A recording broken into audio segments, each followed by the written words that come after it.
Graça e paz. Hoje nós vamos estar gravando um vídeo falando a respeito de um assunto que é tão comum, mas às vezes nos deixa um pouco sem entender, que é o jejum. Porque às vezes a gente pensa assim, eu devo fazer um jejum, como que eu vou jejuar, né? De que eu vou jejuar, qual que é a forma correta de fazer um jejum. E eu confesso que às vezes eu tinha muita dúvida com relação a isso. E muitas vezes já fiz jejum, né, de forma errada ou com propósito errado. E muitas vezes foi simplesmente uma greve de fome, vamos por assim dizer, porque o alvo não foi nem alcançado, porque não estava pedindo de acordo com a vontade de Deus. Então nós temos que entender, primeira coisa que nós vamos entender sobre o jejum, que o jejum ele não muda Deus. Às vezes a gente quer mudar Deus, a gente quer mudar a ideia de Deus, às vezes a gente quer que Deus ele faça aquilo que nós queremos, e para isso nós queremos barganhar com Deus através do jejum. Então o jejum não é barganha com Deus, né? Nada que nós venhamos fazer é uma barganha com Deus, porque Deus ele já determinou as leis dele. E amar a Deus é amar os seus mandamentos, é cumprir os seus mandamentos. E a palavra de Deus fala, né? Não só a palavra de Deus nos deixa isso bem claro, como a gente muitas vezes quer agradar mais a carne do que o próprio espírito. A palavra diz que é uma guerra, né? Do espírito contra a carne. O que é isso? Porque quando nós aceitamos Jesus, o nosso espírito ele nasce de novo. Ele estava em estado de morte. Então ele nasce de novo. É onde há aquele versículo lá em Corinto que fala que nós somos nova criatura, tudo se fez novo. Sim, na esfera do espírito, tudo se fez novo. Nosso espírito nasceu de novo, nosso nome foi escrito no livro da vida, mas, porém, a nossa alma ela não nasce de novo. O que é a nossa alma? É o nosso sentimento, a nossa vontade, o nosso querer, né? E muitas vezes na nossa alma tem traumas, tem rejeições, tem tanta coisa, né? Que continua ali mesmo depois que você aceita Jesus, porque precisa ser trabalhado. Então a nossa alma, ela sempre vai lutar contra o espírito. E às vezes há uma dificuldade muito grande em relação ao jejum. Eu mesmo, né, confesso que eu tinha muita dificuldade com relação ao jejum. Até entender o seguinte, que o jejum, ele é uma abstinência de alimento com o propósito de mortificar a nossa carne. Ou seja, de que o nosso espírito ele seja mais forte do que a nossa carne. Porque sempre a nossa carne ela está procurando vencer, ela não quer ser comandada pelo nosso espírito. E muitas vezes nós precisamos colocar a nossa carne no lugar dela e sermos seres espirituais. O que é isso, ser espiritual? É dar vazão ao espírito, é buscar mais, é deixar que o seu espírito seja mais forte do que a sua carne, a sua vontade, o seu querer. E deixar que a vontade de Deus, o querer de Deus, seja mais forte na nossa vida. Porque se a vontade de Deus for mais forte na nossa vida, o propósito dele for mais forte, nós seremos totalmente guiados pelo Espírito Santo. E a palavra Paulo fala tanto sobre isso, andar em espírito, ser guiado pelo Espírito, viver em espírito e ser cheio do Espírito. Isso está incluído jejuar, mortificar a nossa carne, colocar a nossa carne no devido lugar dela. E é deixar, né, então, a nossa carne em segundo plano. Buscar primeiro, né, fortalecer o espírito. Buscar em primeiro lugar as coisas de Deus. Buscar em primeiro lugar o reino de Deus. E deixar que as outras coisas fiquem em segundo plano. Inclusive a nossa carne. Inclusive a nossa vontade, o nosso querer. E nós vemos que tem um jejum que o povo de Israel, na verdade, o povo de Israel, eles tinham um jejum que era nacional. Esse jejum toda a nação tinha que fazer. Está lá em Levítico 16, 29. Depois você vai ver ele, se você quiser ler. Ele fala que naquele dia, era um dia chamado Dia da Expiação. Era o dia em que o sumo sacerdote ele oferecia sacrifício por ele. E depois ele oferecia sacrifício por toda a nação, pelo pecado de toda a nação. Então era um dia de arrependimento, de quebrantamento. Era um dia em que eles não podiam beber, eles não podiam comer. E eles passavam 24 horas em jejum. Até os animais jejuavam nesse dia. Porque era o dia em que era se oferecido um sacrifício por toda a nação. Era o dia de arrependimento de pecado. Então o jejum tem muito a ver com isso, com arrependimento, com quebrantamento, com estarmos na total dependência de Deus. E aí, lá em Isaías 58, o povo estava fazendo jejum. Só que eles estavam fazendo jejum por motivos errados. Eles estavam fazendo jejum, como nós também já fizemos muitas vezes, porque eu me incluo aí, porque eu já fiz muito isso. Isaías 58 fala assim, eu vou ler do verso 1 até o 12, mas rapidamente, fala assim: clama em alta voz, não te detenhas, levanta a tua voz como a trombeta e anuncia ao meu povo a sua transgressão e a casa de Jacó os seus pecados. Ou seja, Deus estava falando para Isaías, olha, mostra para eles o pecado deles. Todavia me procuram cada dia, tomam prazer em saber os meus caminhos como um povo que pratica justiça e não deixa o direito do seu Deus. Perguntam-me pelos direitos da justiça e têm prazer em se chegarem a Deus, dizendo: por que jejuamos nós e tu não atentas para isso? Por que afligimos as nossas almas e tu não o sabes? Eis que no dia em que jejuais, achais o vosso próprio contentamento e requereis todo o vosso trabalho. Eis que para contendas e debates jejuais, e para ferirdes com punho iníquo. Não jejueis como hoje, para fazer ouvir a vossa voz no alto. Seria este o jejum que eu escolheria? Que um homem um dia aflige a sua alma, que incline a sua cabeça como junco, e estenda debaixo de si saco e cinza? Chamaria tu a isso jejum e dia aprazível ao Senhor? Porventura não é este o jejum que escolhi, que solte as ligaduras da piedade, que desfaça as ataduras do jugo, que deixe livre os oprimidos e despedace todo o jugo? Ou seja, o povo estava fazendo jejum e estava dizendo para Deus assim, você não está vendo aí que nós estamos jejuando, não? Você não está vendo o nosso jejum, não está vendo que nós estamos afligindo a nossa alma e o Senhor não atende os nossos pedidos? Aí Deus falou assim, vira para eles e fala assim, engraçado, não foi esse jejum que eu escolhi. Vocês estão jejuando, olha o que fala o 4. Eis que para contendas e debates jejuais, muitas vezes para competição.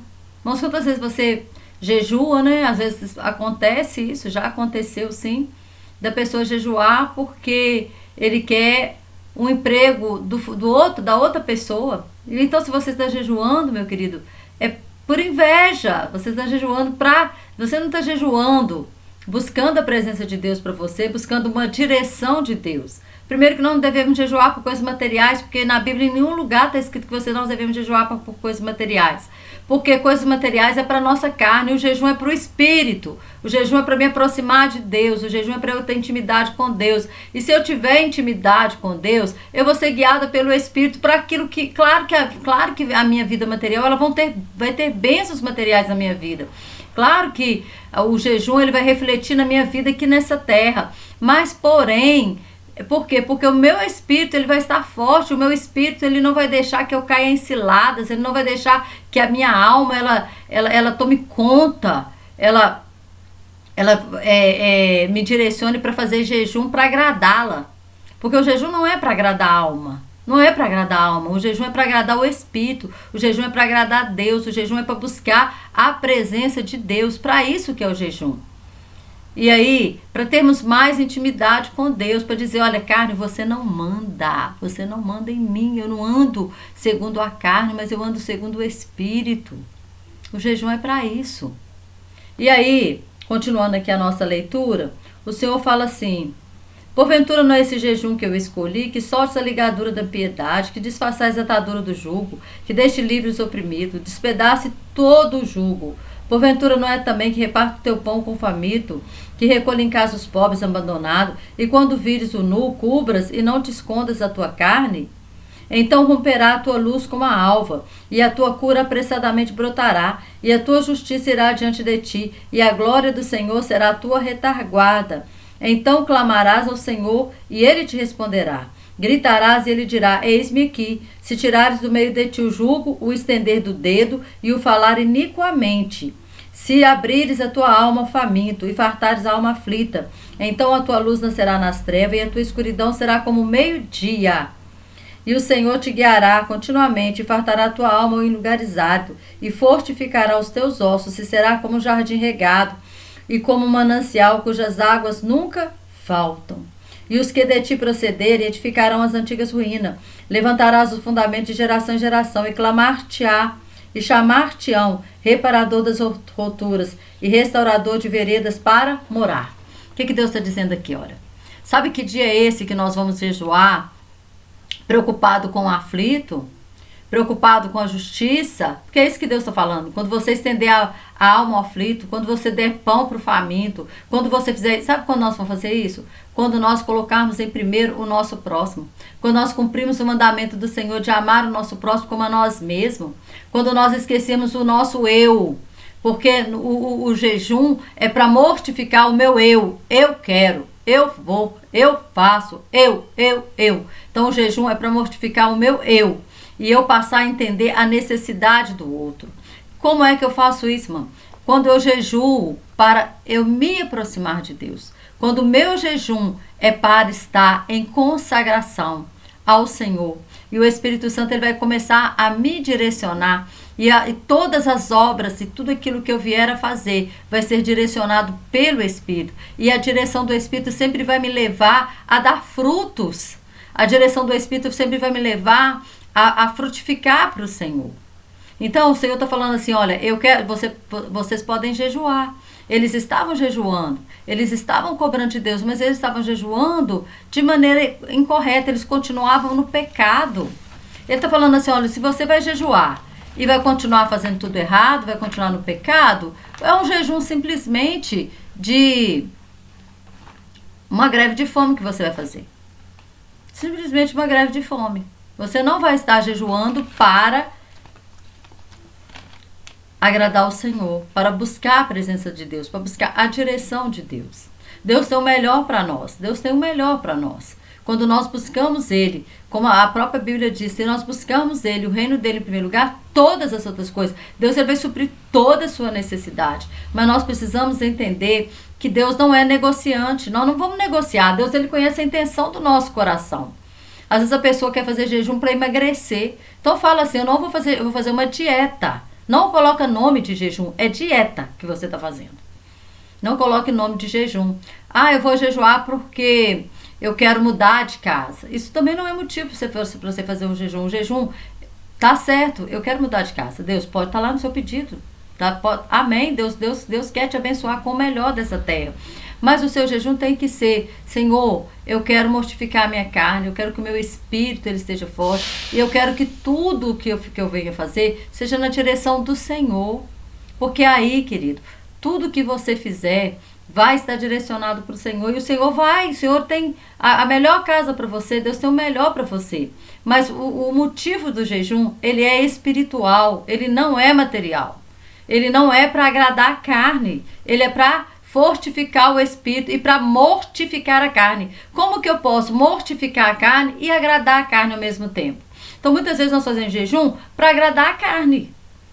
E não é para agradar a carne, jejum é para mortificar a carne. E nós precisamos entender isso.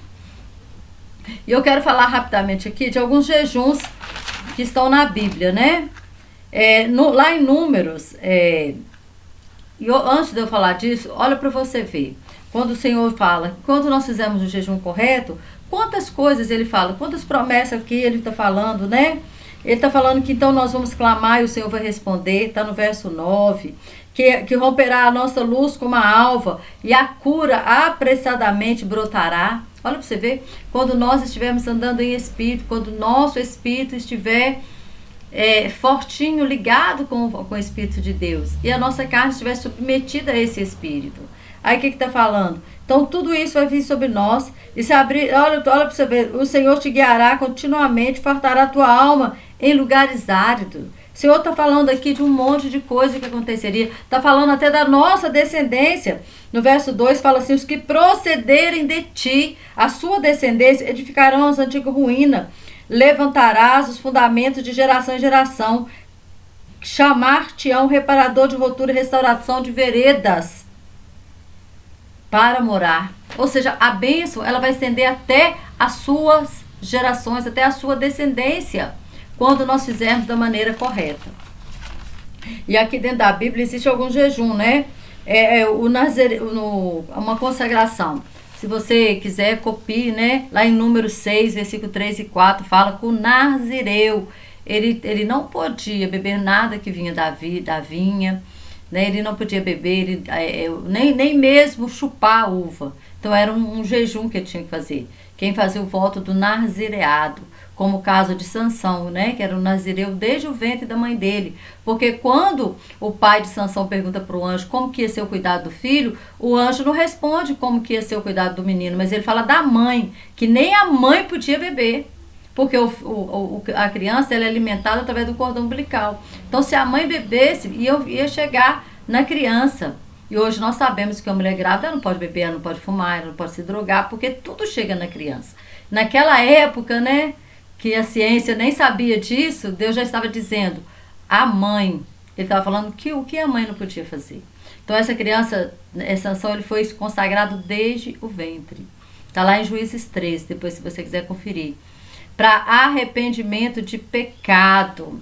Eu quero ler esse texto aqui, está em 1 Samuel 7,6. Quando nós nos arrependemos de verdade, a nossa alma, né, ela é mortificada. 1 Samuel 7,6 fala assim: e congregaram-se em Mispa e tiraram água e a derramaram perante o Senhor. E jejuaram aquele dia e disseram: pecamos contra o Senhor. E julgava Samuel os filhos de Israel em Mispa. Então, todas as vezes que havia um arrependimento mesmo de pecado, quando havia um quebrantamento, eles faziam o quê? Eles mostravam isso através do jejum. E o jejum, né, geralmente o jejum do judeu, ele começa de 6 a 6, do pôr do sol ao próximo pôr do sol. De 6 da tarde a 6 da tarde do outro dia. Então, era para isso, para arrependimento de pecado. Eles também tinham o costume de jejuar quando havia luto. Está lá em 2 Samuel 1,12. Por causa de aflições, né? Nós podemos ver no caso de Josafá, né? Que Josafá está lá em 2 Crônicas 20, versículo 3. Nós vamos ver também o caso de Esther, né? Que ela proclama um jejum de 3 dias para que ela pudesse se apresentar diante do rei. Porque aquela pessoa que se apresentava diante do rei sem ser chamado, se o rei, né, não estendesse o cetro, aquela pessoa era morta. E ela se apresentaria diante do rei sem ser chamada. Então, para salvar a nação de Israel, o povo então eles jejuam 3 dias, sem comer e sem beber.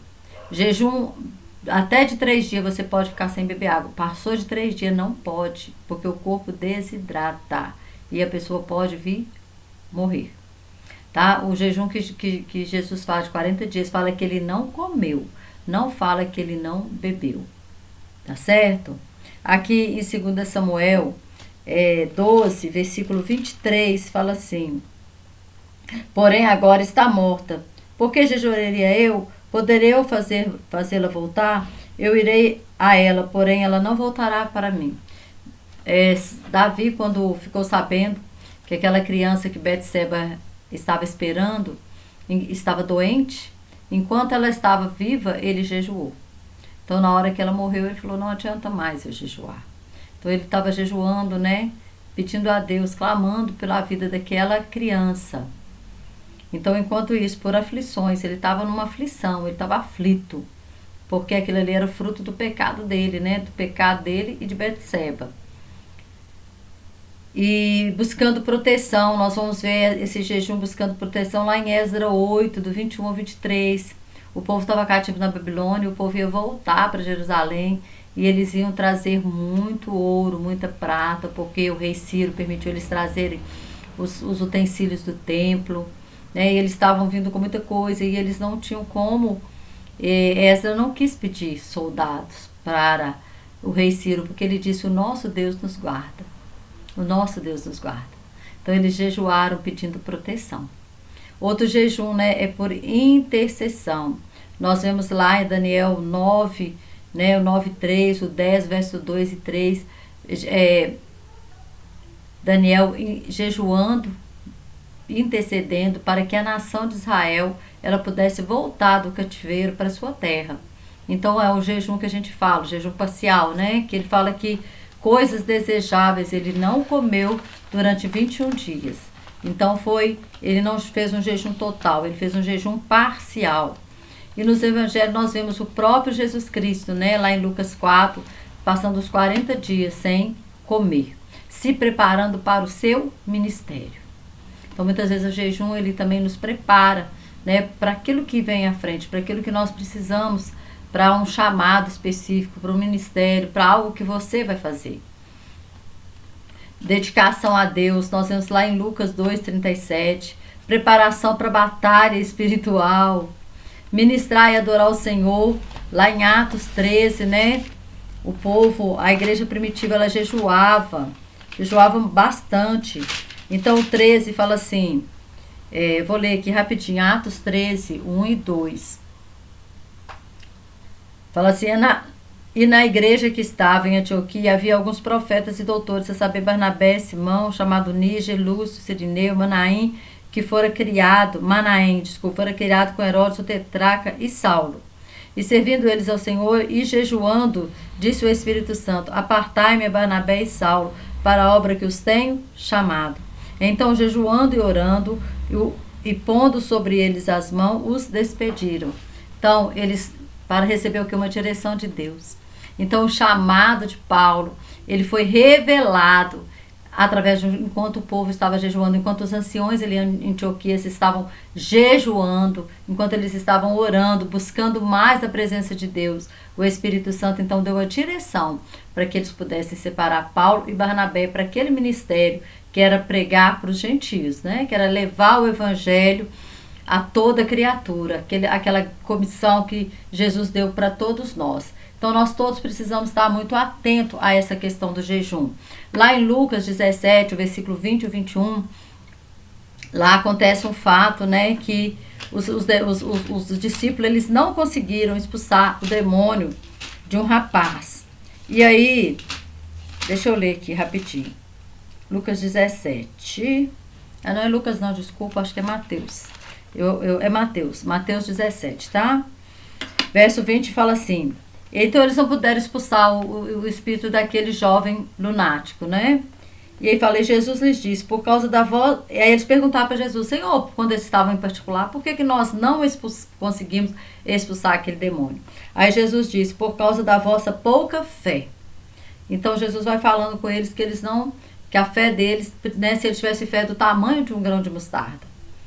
Eu tenho um vídeo gravado falando sobre, né, o mistério do grão de mostarda. Depois, se vocês puderem, veja lá. Eu não sei se é um mistério, mas é alguma coisa do grão de mostarda. Como que esse grão de mostarda ele é perseverante, como que esse grão de mostarda ele trabalha. Você entender o que é isso, que fé é essa de que Jesus está falando. E aí, no verso 21 ele fala, mas essa caça de demônio não se expulsa senão pela oração e pelo jejum. Meu irmão, isso aqui não quer dizer que você tem que jejuar e orar para o demônio sair, não. O demônio, ele sai na autoridade do nome de Jesus. Mas quem tem autoridade no nome de Jesus? O diabo sabe se você tem autoridade no nome de Jesus ou não. Porque se a pessoa ela não tem autoridade no nome de Jesus, ela não tem uma vida de santidade, ela não tem uma vida de consagração, ela não busca em primeiro o reino de Deus, o diabo sabe. Aí você acha que na hora que você expulsar ele vai sair? Não! Porque o que acontece? Você pode pegar lá Atos, né? Quando aqueles... Me parece que Atos 19, vou conferir aqui. Olha o que fala. É muito interessante. Esse assunto é muito... Atos 19, né? Alguns foram tentar expulsar um demônio. Viram Paulo expulsando demônio? Alguns filhos de um sacerdote, hein? E aí eles eram 7 filhos de servas. Fala que é o Atos 19, a partir do verso 13, fala assim, e algum dos exorcistas judeus ambulantes que tentavam invocar o nome do Senhor Jesus sobre os que tinham espírito maligno, dizendo, esconjuro-vos por Jesus a quem Paulo prega. E os que faziam isso eram 7 filhos de serva judeu, principal dos sacerdotes. Respondendo, porém, o espírito maligno disse, conheço a Jesus, e bem sei quem é Paulo, mas vós quem sois? Então, sabe o que Jesus estava dizendo? Olha, o céu te conhece, mas o inferno também te conhece.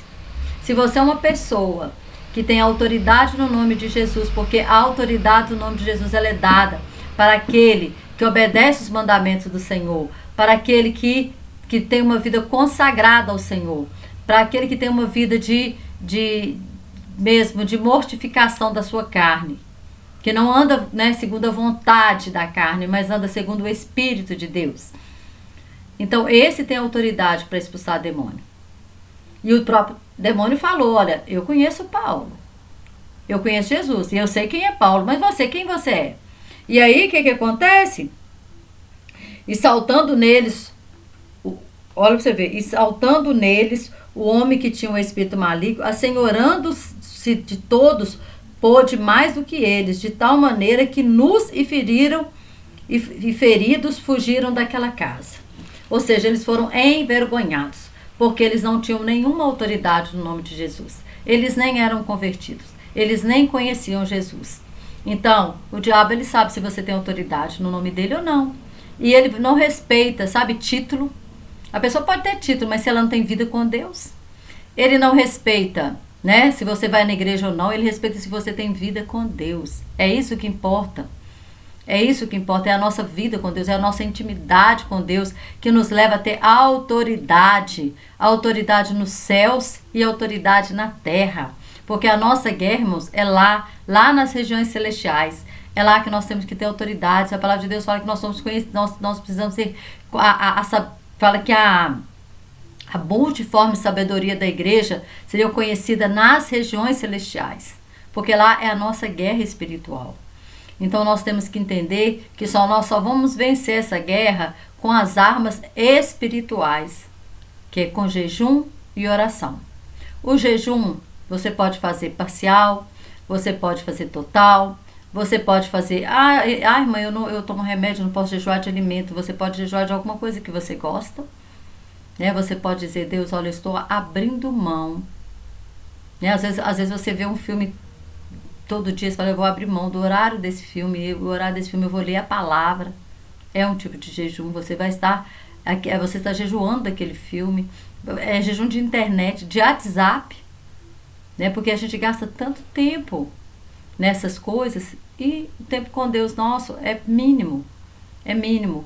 Então não sei qual, mas peça ao Espírito Santo. O Espírito Santo vai te direcionar no jejum certo, para que a sua oração, para que a sua vida seja santificada, para que a sua oração chegue diante de Deus e para que também o inferno, sabe, você possa saquear o inferno com a autoridade que você tem no nome de Jesus. Amém? Irmãos, eu espero ter ajudado vocês com esse tema, que é um pouquinho polêmico, né? E às vezes a pessoa faz jejum porque, lá na minha igreja nós vamos fazer 30 dias de jejum. E às vezes você está jejuando e nem sabe. Nem sabe, está simplesmente fazendo abstinência de alimento, mas também não está. No jejum ele é acompanhado de quebrantamento, de arrependimento. O jejum ele é acompanhado de leitura bíblica, ele é acompanhado de oração. O jejum não adianta só eu não comer, mas se também naquele dia eu não fiz oração, eu não parei um momento para ler a palavra, eu não parei um momento para ter intimidade com Deus, para falar com Deus, para ouvir Deus. Então o jejum engloba tudo isso. Tá bom? Que Deus continue abençoando a sua vida. Paz e prosperidade sempre, em nome de Jesus. Amém.